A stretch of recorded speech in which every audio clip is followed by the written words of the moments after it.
Il circuito italiano BMX è partito quest'anno da San Giovanni Lupatoto, prima e seconda prova sulle dune veronesi, con 2 giornate di gara che nonostante la pioggia hanno regalato grande spettacolo e grande emozione. Tantissimi gli atleti che si sono schierati sul cancelletto di partenza per andare a stabilire le prime graduatorie nazionali. Tra gli elite nella prima giornata di gara ad avere la meglio è stato Giacomo Fantoni del team BMX Verona, che ha preceduto il compagno di colori Tommaso Gasparoli e Tommaso Giustacchini del team BMX Pescantina. Tra gli juniores invece subito il successo nella prima giornata per Marco Del Tongo della BMX Creazzo davanti a Federico Pasa della Just BMX e a Thomas Ligabò della BMX Libertas Lupatotina.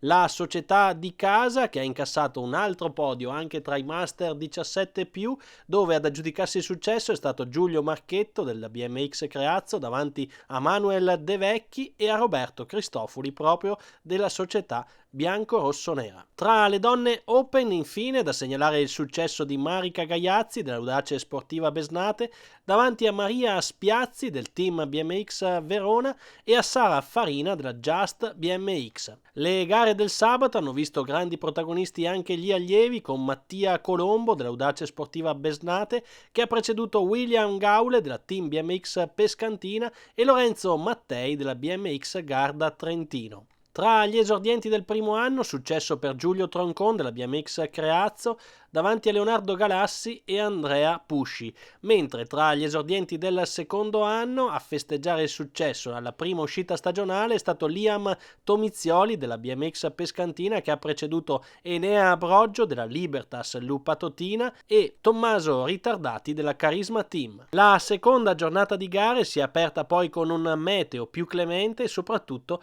con la cerimonia di inaugurazione della nuova curva che va ad arricchire l'impianto scaligero di un finale davvero eccezionale. Nello scorso mandato avevamo realizzato la curva parabolica, adesso questa curva per ragioni di sicurezza ma anche per ragioni di funzionalità, perché con questa curva possiamo ampliare le gare che anche fino a prima facevamo.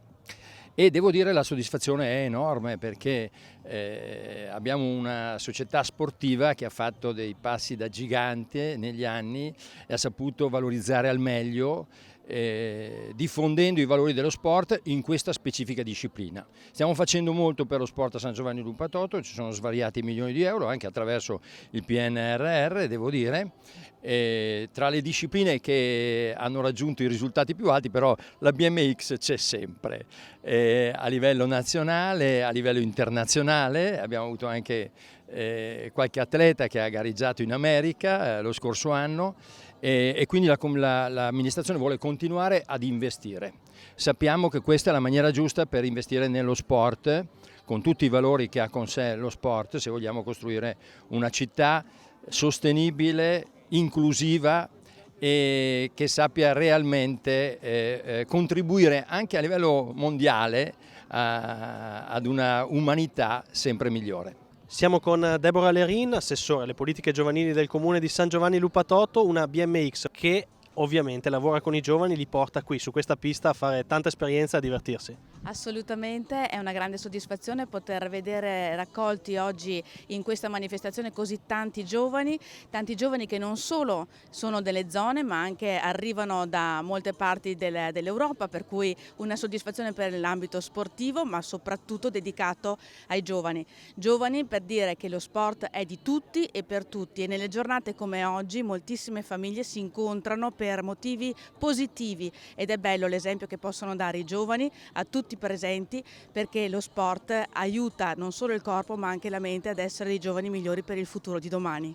Soddisfatti gli organizzatori del team BMX Libertas Lupatotina, che possono festeggiare per aver superato anche l'esame da organizzatori. Queste prime 2 prove del circuito italiano BMX li hanno sicuramente confermati tra i più affidabili e competenti. Sta andando bene, anche nonostante comunque il tempo, che quello ieri soprattutto non ci ha voluto tanto bene, però l'organizzazione è stata importante, imponente, e abbiamo superato tutti quanti i problemi che ci sono stati e quindi stiamo andando bene.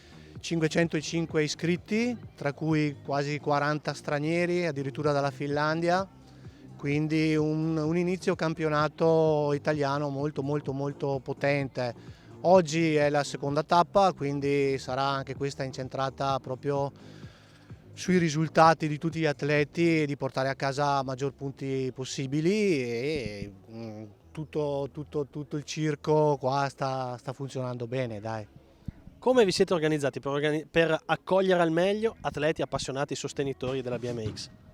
È più di un mese che lavoriamo per preparare la pista, preparare tutto quello che serviva come accessori per garantire sicurezza soprattutto ai rider, ma anche visibilità al pubblico, quindi nuova staccionata, nuova curva per la sicurezza dei rider, parcheggio allestito solamente per i gazebi, percorsi per il pubblico, quindi un grande lavoro da parte di tutta la squadra. Una Libertas Lupatotina che oggi festeggia anche l'inaugurazione di questa nuova curva. Che cosa ne dicono i rider? Come vi siete trovati? Come sta andando? Allora, i lavori sono andati bene, abbiamo fatto questa nuova curva appunto per la sicurezza dei rider. I rider la trovano bellissima, veloce, ma molto sicura, quindi chiude bene la traiettoria e lavorano molto bene con i rider, con le velocità che hanno adesso. E allora un ottimo lavoro della Libertas Lupatotina anche in fase di progettazione. E a proposito di progettazione, come sarà, come vi attendete il vostro 2025?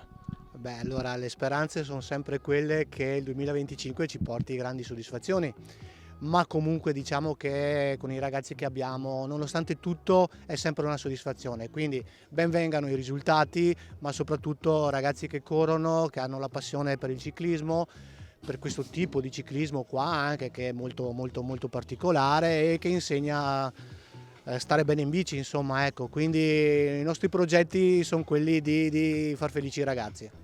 Le gare della domenica hanno messo letteralmente le ali ai portacolori del team BMX Creazio e del team BMX Lupatotina, che alla fine delle 2 giornate guidano sia la classifica generale per società sia quella riservata ai giovanissimi. Allora andiamo a vedere anche i risultati della seconda giornata di gare, con Davide Tosetto del team BMX Creazio che si è imposto nella finale dei G1, Santiago Lattini della Libertas Lupatotina ha fatto altrettanto tra i G2, quindi Alessandro Zanandreis tra i G3, Nicolas Ongaro, altro portacolori del team Creazio che si è imposto tra i G4, e poi ancora tra i G5 da segnalare il successo di Alexander Gajic, l'atleta sloveno, e tra i G6 di Pietro Brivio della Besnate che ha preceduto Tommaso Negro della Creazio e Nicolò Morello dei Panther Boys Padova. Tra i cruiser under 40 successo per Gabriele Catalanotto del Just BMX davanti a Jacopo Turato dei Panther Boys Padova, mentre tra i cruiser 40 ed over torna a festeggiare la vittoria Marco Gaule del team Pescantina davanti a Piero Piovesan dei Panther Boys Padova e Carlo Alberto Bazzani della Libertas BMX Lupatotina. Passando alle categorie agonistiche, da segnalare il successo di Leonardo Galassi della Olgiate davanti a Giorgio Boschini dei Panther Boys e a Riccardo Giaretta della Libertas BMX Lupatotina tra gli esordienti del primo anno, mentre tra gli esordienti del secondo anno a festeggiare il successo è stato Tommaso Bravi davanti a Liam Tomizioli ed Enea Broggio. I colori di casa festeggiano tra le donne open con l'allieva Sofia Brusca che precede Sara Farina e Chiara Parma. Tra gli allievi invece vittoria di Mattia Colombo della Besnate davanti a William Gaule e a Lorenzo Mattei. Ancora tra i Master 17 ed over vittoria per Federico De Vecchi, mentre nella finale degli Elite ancora una vittoria per Marti Shortino della ciclistica Olgiate davanti a Giacomo Fantoni del team BMX Verona e al promettente Albert Groppo della team BMX Creazio. Ora il calendario della BMX italiana proseguirà sabato 29 e domenica 30 marzo con la prova di Coppa Europa che si disputerà a Verona, mentre il circuito italiano tornerà in gara il 25 e 26 aprile a Rivignano in provincia di Udine. Sulla pista di San Giovanni Lupatoto invece si tornerà a correre il 13 aprile per la prima prova del trofeo Triveneto BMX.